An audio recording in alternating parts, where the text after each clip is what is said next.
Hello again, everyone. Welcome to the Hounds podcast. My name is Joe, and my partner sitting across from me here at Hounds Studios is Dan. Dan, tell everyone hello. Hey, how's it going? Welcome back for those of you that tuned in to our previous episode, and welcome to any new listeners that may have decided to jump on and see what this Hounds is all about, what the Hounds are all about. That's right. Yeah, for if you are returning to our podcast, thank you. That tells us we didn't bore you to death. And if you are new to the podcast, we are a podcast dedicated to firewood, discussions about firewood, trees, the timber industry, everything revolving around this part of our lives that many people are passionate about, and maybe they just don't even realize it. So I think that's what we hope to bring to our podcast, is just an open discussion about firewood. And, we obviously want to be entertaining and tell some jokes that make people other than ourselves laugh. Well, that might be a stretch. We will always make ourselves laugh, but the other people we'll see what happens there. Mm-hmm. Yeah. So if you're listening, thank you very much for tuning in and making us a part of your day. In case you don't know who we are, my name is Joe, and Dan. We are both our own unique YouTube channels that have a firewood theme about them. And we've both had some moderate success, right, Dan? Yes. And the YouTube channels are about firewood, but I think we've both been involved with firewood before YouTube. It's just we've taken the fun and the camaraderie and all of the things with firewood and brought them to YouTube and now to a podcast. Yeah, I think in the YouTube universe, there is a big following for just people that want to watch wood getting split. There's something great and relaxing about it. The sights and the sounds and the smell and the feel of firewood. And I think there is an emotional connection that a lot of people have. But at least from feedback that I've had from my subscribers, and I know from you, our channels tend to be a little bit more than just splitting wood, Yes. I think your channel really dials in at that emotional connection that people have with firewood and how the whole family can get involved. And it's not just a solo act. Even if you are all by yourself, there's still a lot of people out there that are on your side. Yeah. And a lot of people can relate to, making firewood, splitting firewood, burning firewood.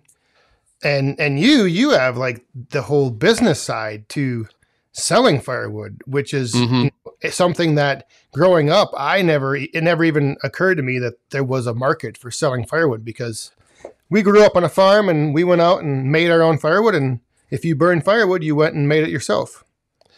Yeah. And I think, with my business focus, it's not just about for people that want to sell firewood, but I think it also is directed at, people that want to purchase it. It's for everyone involved in the whole process. Yeah, because if you're buying it, you need to know certain things about firewood that a lot of people don't realize. Like sure. Amounts, species, what burns good, what doesn't. There's all kinds of things. Yeah. Well, and that's interesting that you bring that up, Dan, because I thought maybe we could have a discussion today about firewood, and specifically here in the United States, how it's sold and how it's measured, and all of the quirks and all of the unique terms that are used out there in the world that describe how we measure firewood and how it's sold or how it's stacked. I thought maybe me and you could have a discussion about that, because even though I'm selling it, I still get confused. Yeah. You probably are the same way, aren't you? Yeah, I definitely get confused. I was confused. I will be confused again, I'm sure, because, for me, like I said, growing up, we never really measured anything out. We just measured out. We knew that if we had enough wood from one end of the shed to the other, it was enough to probably get us through the winter. Yeah. That was the measurement. Yeah. But it's right when you are wanting to start selling it, or if you're trying to measure your consumption. Here in the United States, we have a term, and that is the agreed upon measurement of firewood. And that term is called a chord. Oh, And that is spelled CORD, because I know a lot of people get annoyed when they do talk to text and they talk about cords of firewood and it's spelled CHORD, like it's a musical term. right. So for our discussion today, we're going to be talking about a chord, CORD, a chord of firewood. And it's interesting to me, Dan, how even in the firewood community, where you would think that the people are involved with firewood and selling firewood, that there would just be an agreed upon understanding of what a chord is. Yes, you would think. But there is not. And it leads to a spirited discussion. And I have noticed, at least here where I live in Northeast Ohio, there is a wide range of understanding of what a chord is. Right. And I can even speak from experience with my deliveries. I would bet that probably 90% of my customers couldn't tell you what an official measurement of a chord of firewood is. I would probably agree with that. I actually have to think about this, but correct me if I'm wrong. I believe it is 128 cubic feet of firewood. Which, when you get down to the end of the day, that still doesn't tell you anything. No, no.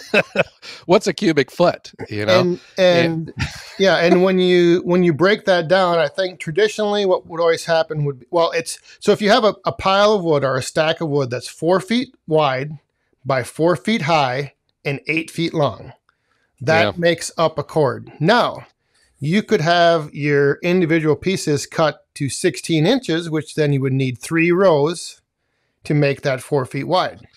Mm-hmm.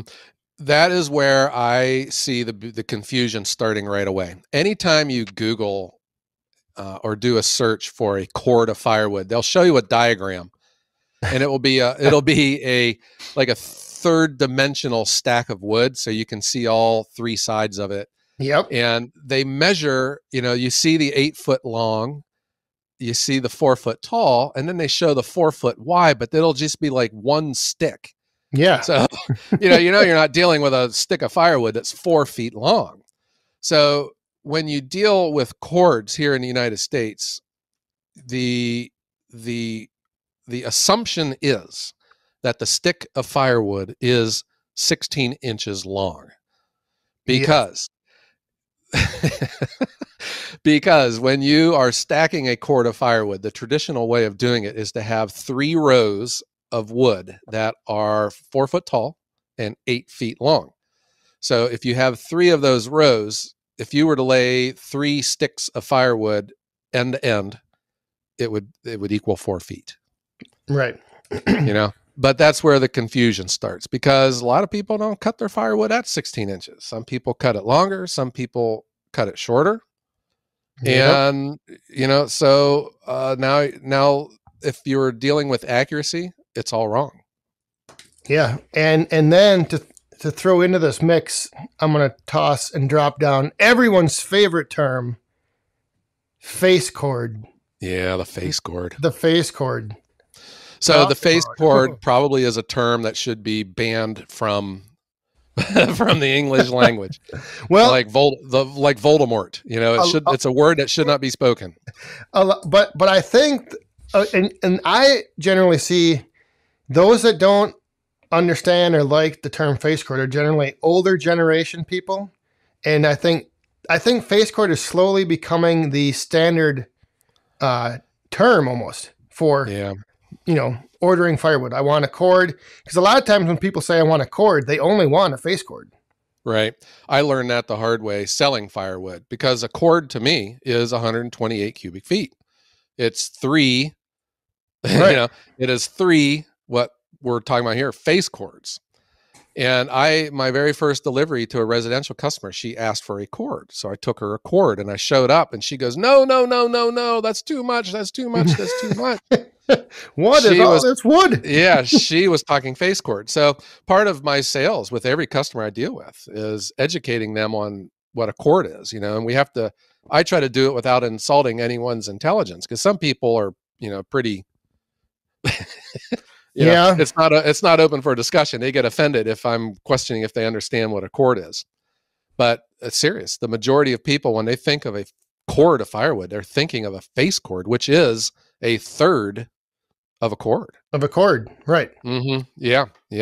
And again, I think we're our own worst enemies. I challenge anyone to search, cord of firewood on Google or your favorite search engine, and the pictures are all wrong. They'll show either 2 rows that equal 4 feet, so they're cut at 24 inches long.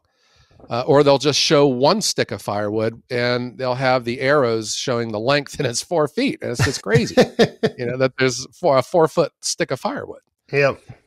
So that is, and now, okay, so let's pretend that we can agree and that everyone will agree that a cord is 3 rows of firewood stacked 4 foot tall, 8 foot long, and your length of each stick of firewood is 16 inches. That is still a problematic measurement because, there's airspace involved with firewood. Yes. If you were to fill up a container with water, okay, you could come up with cubic feet pretty good. When you or with sand, or with mulch, or with stone, But when you deal with firewood, there's airspace. And I have seen it on many of occasions where I have taken a third of a cord off of a rack and stacked it into my truck, took it to the customers and restacked it on their rack. And it looks like I've given them more than a third of a cord. It's because, there's airspace between the sticks. Right. Yep. Yeah. Mm-hmm. That is the one issue. The other issue I always have is, like, if you think of, a case of soda or beer. I know we got a lot of beer drinkers listening. You take a case of beer. Let's say you didn't want a whole case. Well, you wanted half a case. That's easy. It's a 12-pack. Or maybe you don't want that much. You want a 6-pack. It's easy to divide down. But when you start having, like a third of a cord, generally, I think a third measurement is not really something that's very common when people start talking about, amounts that they want. If a customer wants half a cord, well, now, you have to figure out your stack and cut it in half. It's just, it's so confusing and so many different, I don't know.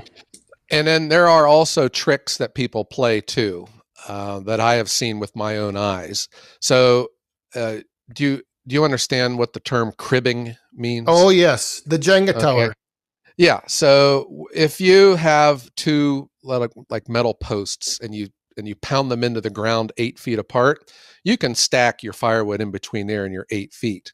What people do if they don't have posts is that they'll crisscross the ends. Yes. And make 2 towers. And that throws off your measurement because there's so much more airspace in that you're really, if you measure that out to 8 feet, there could be a whole wheelbarrow worth of wood missing by the time you have stacked an 8 foot, 8 foot long, 4 foot tall row of firewood. I'll give you another one. You stack your wood up to 4 feet high in its seasons, and all of a sudden it's at 3 feet 10 inches. Or Yeah. And the reason it shrinks is, when you stack wood, if it is green, it's full of water because that tree was taking water from its roots all the way up through the tree out to its leaves. So when the wood is cut, split, and stacked, the water gets a chance to work its way out, and that makes the wood shrink.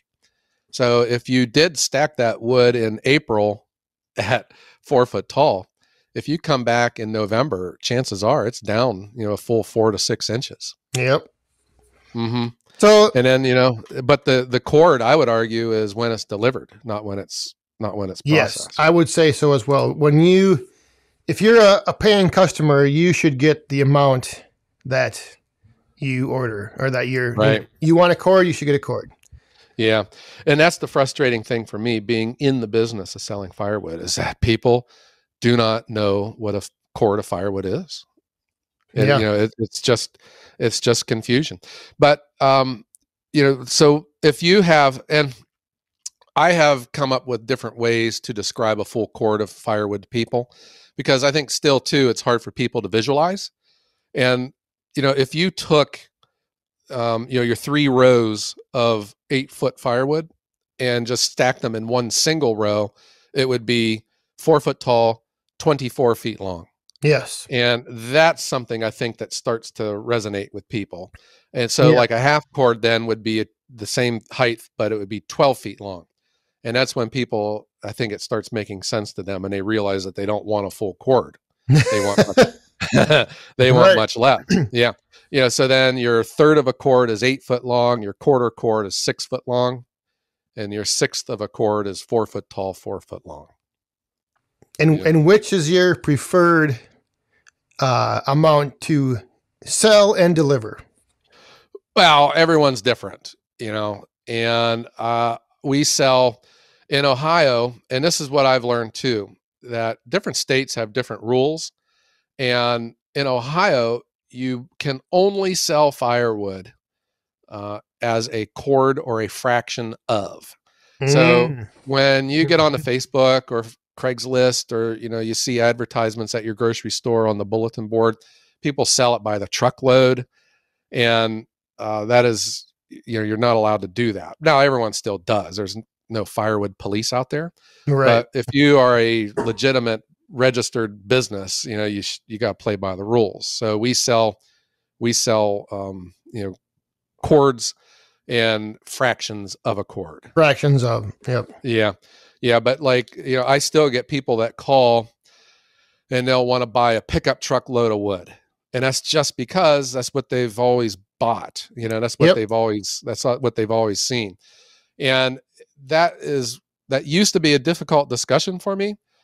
But then, after dealing with my own pickup trucks, and we hand load them, so I know exactly what a half a cord looks like in an 8-foot bed or a third of a cord, I can zero in on what kind of quantity that they're looking for, and then just, convert that into a fraction, a fractional amount. Mm-hmm. Yeah, I don't worry too much about my selling.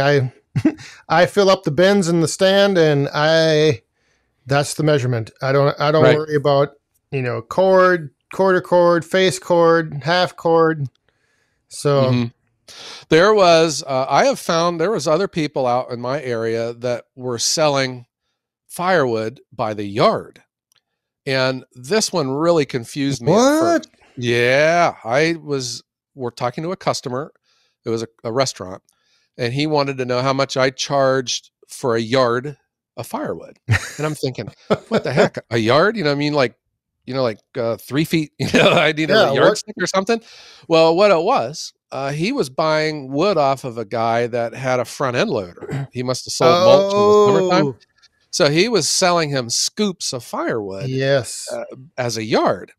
And believe it or not, I went as far as to Google, because there are people that have done their own research. They've done their own studies or their own experiments, and they've shown their results on the internet.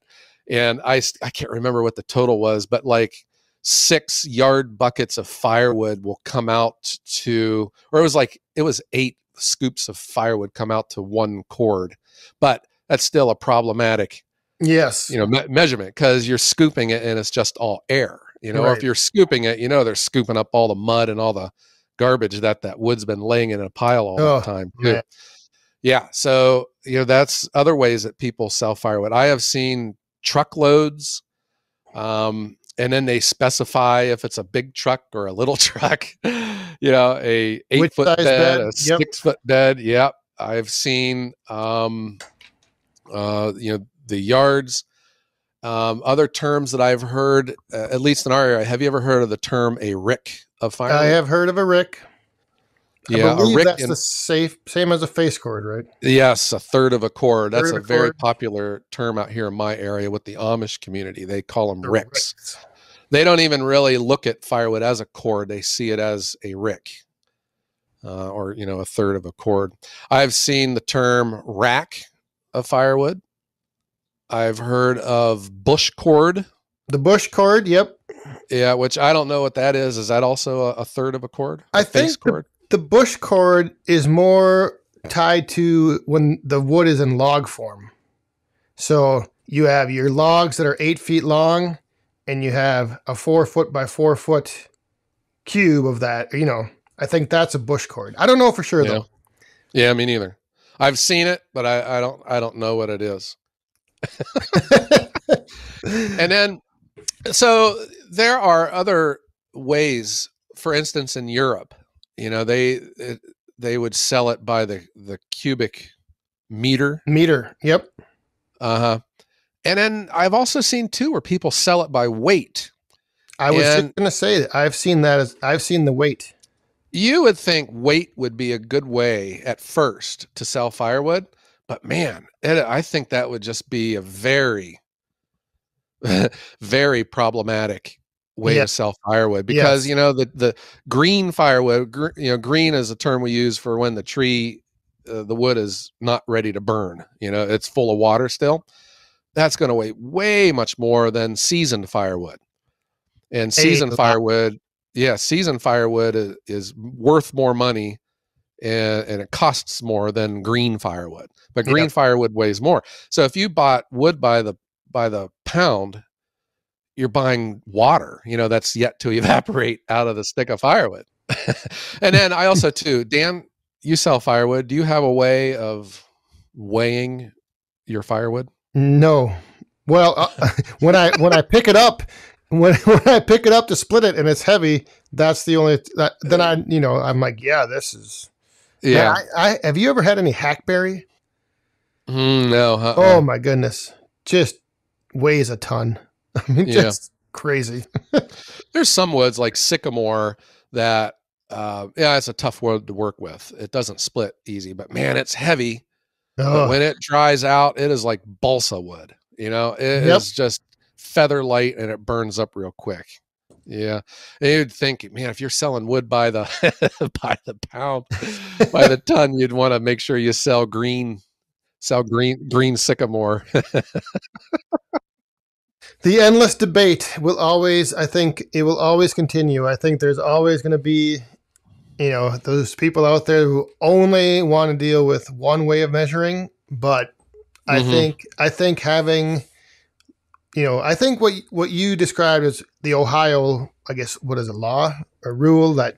Well, it's a law. Yeah. Fraction of, I think that makes the most sense. But I will also say that I would think probably like 5% of the people in this state sell it that way. Right. I still really do believe the theoretical pickup truck load of wood is the going standard. Yep. And and then from there, well, what's a pickup truck? Right. My pickup truck's got an 8-foot bed, and I can put 2-foot boards on the side of it. Is it a Ford Ranger? Or I can put 6 sheets of plywood on the bed and not have it so deep. Yeah, this is a true story. I delivered to an older gentleman last year, and he responded to an ad for a pickup truck load of wood. And he said the guy shows up in a Jeep. and he says it wasn't even a truck Jeep. He said it was a Jeep. He said this guy had wood in the compartment, behind the rear seat and the spare tire. It was laying in the floor of the back seat and on the back seat itself. And it was a gentleman and his wife. And the customer said, I just felt sorry for the guy. I just went ahead and bought it, And he said it was just mud-covered mushroom logs, like he found them in a ditch somewhere. And he said, he's always going to be questioning, what do you mean by a truckload? Right. Oh boy. Well, yeah, like I said, I think that debate and conversation could go on and on and on and on, but it's definitely a very interesting topic, and one is fun to hash out and talk over. Do you think that we actually cleared it up, or do you think we just spun our tires in the mud still? I do like your analogy of the one stack, 28 feet long. 24 feet. 120. See, I'm still confused. Back to math class for you, right? 128 cubic feet, but the stack 24 feet long, and then And I think there's probably a level of reasonableness between the supplier and the customer, but I don't know if there should be, because I believe that if you buy a half a cord, you should get a half a cord. But I still see it with my own eyes. I know darn well what I loaded into my truck, and then then you restack it, and it's just a little bit different. Right. Just because of the way the log got stacked or the kind of ground that it was laying on. I don't know. But I'm still sensitive to that. But I honestly still believe that the consumer has a long way to go to educate themselves and knowing what they're buying, because there's a lot of people getting taken advantage of out there, and that's just on quantity. Yes, we didn't. Species and quality and a season level, all of that stuff, and just customer service. People showing up when they say that they're going to show up. That's a story for a different. That's another whole episode right there. That is another podcast. That is another one yet to come. Next week, possibly, maybe. We'll see. Yeah. Well, I think that might do it for this episode. I think that's a good conversation. I thought it was. Yes. Hopefully you all enjoyed, and hopefully we'll see you back here next week. Or I guess all right, you'll hear us back here next week. Yeah, that's it. Kind of weird to get that all figured out. Okay, so we want to thank everyone for tuning in and listening to us here at the Woodhounds podcast, coming to you live from the Woodhound studio. Yes, and as always, great seeing you, Joe. Great being here. Great seeing you, Dan. It's always a pleasure. And we'll see everybody else right back here next week on a new episode of the Woodhounds. Great. Everyone, have a great day.